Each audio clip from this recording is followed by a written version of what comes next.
Hello friends, आज हम एक डिफरेंट टॉपिक पे बात करेंगे which is regarding custody of child. किसी भी मैट्रिमोनियल डिस्प्यूट में, किसी भी डाइवोर्स के मैटर में जो मैंने अभी तक देखा है सबसे ज़्यादा जो प्रॉब्लम होती है वो कस्टडी ऑफ चाइल्ड को लेकर होती है। मदर और फादर दोनों कस्टडी ऑफ चाइल्ड किसके पास रहे इस पे ज़्यादा वायलेंट होते हैं इंस्टेड ऑफ डाइवोर्स हो या ना हो। वो ये कहते हैं कि बच्चा मुझे मिलना चाहिए। तो कस्टडी ऑफ चाइल्ड को लेकर लॉ में क्या प्रोविजंस हैं ये मैं आपको यहाँ पर ब्रीफ करता हूँ। सबसे पहले बात तो ये है कि अगर कोई प्रोसीडिंग ऑलरेडी पेंडिंग है फैमिली कोर्ट में, चाहे वो डाइवोर्स से रिलेटेड हो चाहे कोई और प्रोसीडिंग हो, तो section 26 of Hindu marriage act ये कहता है कि कोर्ट उसी प्रोसीडिंग में कस्टडी ऑफ चाइल्ड के बारे में इंटरिम एंड फाइनल ऑर्डर कर सकता है।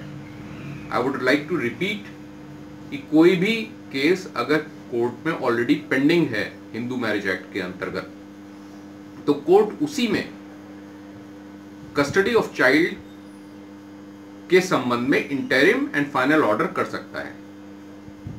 और टाइम टू टाइम ऐसी डिक्रीज को अगर उसने पास कर दिया है तो वो समय समय पर उसको ऑल्टर अमेंड भी कर सकता है। ये जो इंटरिम ऑर्डर होगा या जो फाइनल ऑर्डर होगा that would be regarding custody of child, regarding maintenance, उसका खर्चा कौन देगा, कैसे करेगा, उसका मेंटेनेंस कैसा होगा, उसकी शिक्षा पे कैसे काम होगा, एजुकेशन कैसे होगी उसकी, और इससे रिलेटेड कोई भी अदर पॉइंट। लेकिन बेहतर ये होता है कि अगर हम ऐसी प्रोसीडिंग में ना जाके गार्जियनशिप वार्ड्स एक्ट में एक सेपरेट केस फाइल करें बच्चे की कस्टडी को लेने के लिए।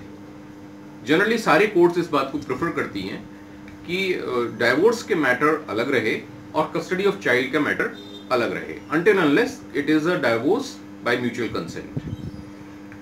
तो मैं सजेस्ट करूंगा सभी लोगों को कि सेपरेट केस फाइल करिए regarding custody of child. Guardian and wards act में के सेक्शन 7 में ये प्रोविजन दिया गया है, वहां पर आप एप्लीकेशन लगा सकते हैं। सेक्शन 8 में फर्दर प्रोसीडिंग्स और सेक्शन 9 में फर्दर एक्सप्लेनेशंस दिए गए हैं, उनको फॉलो किया जा सकता है। अब ये पिटीशन कहां प्रेजेंट होगी ये बात भी बड़ी इंपॉर्टेंट है। ये पिटीशन उस कोर्ट में प्रेजेंट होगी जहां पर बच्चा ऑर्डिनरीली रिजाइड कर रहा है। तो यहां पर यह देखने की इंपॉर्टेंट बात है कि जिस समय आप पिटीशन फाइल कर रहे हैं उस समय बच्चे का परमानेंट रेजिडेंस कहां पर है, उस कोर्ट में ये केस प्रेजेंट होगा। Hindu minority and guardianship act ये कहता है कि अगर बच्चा 5 साल से कम का है तो उसकी ऑर्डिनरी कस्टडी मदर के पास रहेगी। और इसका बड़ा क्लियर कट लॉजिक है कि छोटे बच्चे शैशव काल में अपनी माँ के पास ज्यादा अच्छे से रहते हैं, इसलिए माँ के पास उसकी कस्टडी रहेगी। लेकिन वर्ड है ऑर्डिनरी कस्टडी, यानी अगर कोई सीवियर प्रॉब्लम है तो उस कस्टडी को पिता के पास भी दिया जा सकता है। तो आपको वो स्पेशल सर्कमस्टांसेस कोर्ट को दिखलाने पड़ेंगे। अब इसमें एक एक्सेप्शन है। इसमें एक्सेप्शन क्या है कि बच्चे की कस्टडी उस व्यक्ति को कभी नहीं दी जा सकती जो पहले हिंदू था लेकिन बाद में उसने अपना धर्म बदल लिया और आज की तारीख में वो हिंदू नहीं है, उसको कस्टडी नहीं दी जा सकती। या फिर कोई व्यक्ति सन्यासी हो गया हो, सन्यासी या सन्यासिनी, उसको बच्चे की कस्टडी देना प्रोहिबिट किया है लॉ ने, नहीं दी जा सकती उसको। और बच्चे की कस्टडी देने के लिए सबसे इंपॉर्टेंट बात यह है कि बच्चे का interest and welfare is supreme consideration. उसका सबसे ज्यादा कल्याण कहां पर होगा, भला कहां पर होगा, कोर्ट इस बात को देखता है, ignoring the fact of convenience of parents. इस क्या कन्वीनियंस रहेगा, क्या अच्छा रहेगा, ये बात नहीं। बात ये इंपॉर्टेंट है कि बच्चे का वेलफेयर किसके पास सबसे ज्यादा रहेगा, उसको कस्टडी दी जाती है। इस बात का भी ध्यान रखा जाता है कि बच्चे की मर्जी क्या है। बच्चे को कोर्ट या जज अकेले में बुलाकर, अपने रूम में बुलाकर कंफर्टेबल करके ये बात पूछते हैं कि बेटा बेटी तुम किसके साथ रहना ज्यादा पसंद करोगी। वो ये भी देखते हैं कि दोनों पेरेंट्स वर्किंग हैं या नहीं है। अगर वर्किंग हैं तो उनके वर्किंग आवर्स क्या हैं, क्या वो बच्चे के वेलफेयर के लिए सही समय दे सकते हैं, नहीं दे सकते हैं, क्या उसको एजुकेशन के लिए सही समय दे सकते हैं, नहीं दे सकते हैं।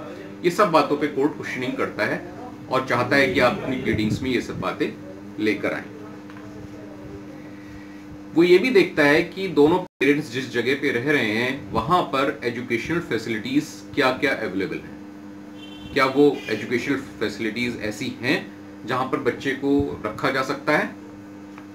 और वो कंडक्ट ऑफ पेरेंट्स भी देखता है कि पेरेंट्स का अपने बच्चों के प्रति क्या कंडक्ट है, अच्छा है, बुरा है, क्या वो जोर से बोलते हैं, डांटते ज्यादा हैं, नहीं डांटते हैं, क्या उनका कंडक्ट है। ये बात इंपॉर्टेंट वो नोट करता है। तो किसी भी पिटीशन को फाइल करने से पहले इन सब बातों की तैयारी कर लें अगर थोड़ा सा लॉयर के साथ बैठ के, तो कस्टडी ऑफ चाइल्ड मिलना ज़्यादा आसान हो जाता है। इसके अलावा कोर्ट ये भी कह सकता है कि बच्चे को आप लोग एक जॉइंट कस्टडी में रखिए। जॉइंट कस्टडी भले ही आप लोग साथ ना रह रहे हों, पर बच्चे को हॉस्टल में रख दीजिए और दोनों लोगों की जॉइंट कस्टडी में रहेगा। दोनों लोग उससे मिल सकते हैं और बात कर सकते हैं। इस तरह से वो जॉइंट कस्टडी एक एमिकेबल सॉल्यूशन हो जाता है। और मेरा सजेशन है कि पेरेंट्स को इस बात पर एग्री करना चाहिए जॉइंट कस्टडी के बारे में, क्योंकि बच्चे का तो लगाव दोनों से है। आप दोनों का आपस में झगड़ा होगा, पर बच्चे का तो आप लोगों से झगड़ा नहीं है। अगर वो माँ के साथ रहेगा तो पिता को मिस करेगा, पिता के साथ रहेगा तो माँ को मिस करेगा। उस बेचारी की क्या गलती है। तो जॉइंट कस्टडी एक बहुत अच्छा सॉल्यूशन होता है जिसको पेरेंट्स को अडॉप्ट करना चाहिए। इसके अलावा अगर बच्ची की कस्टडी किसी एक पेरेंट को दे दी जाती है तो दूसरा जो पेरेंट हैं वो बच्चे का विजिटेशन राइट मांग सकते हैं। वो ये कह सकते हैं कि भाई ठीक है, कस्टडी इनके पास रहेगी, लेकिन मुझे बच्चे से समय समय पर मिलने की अनुमति दी जाए। कोर्ट इस बारे में स्पेसिफिक ऑर्डर करेगा कि किस समय पे आप मिल सकते हैं। लाइक कि हफ्ते भर की छुट्टी होगी तब आप मिल सकते हैं, 2 दिन की छुट्टी होगी तब मिल सकते हैं। स्पेसिफिक ऑर्डर कोर्ट इस बारे में करता है। तो दोस्तों, इस बात को ध्यान में रखते हुए कस्टडी ऑफ चाइल्ड के बारे में पिटीशन फाइल कीजिएगा। Thank you so much.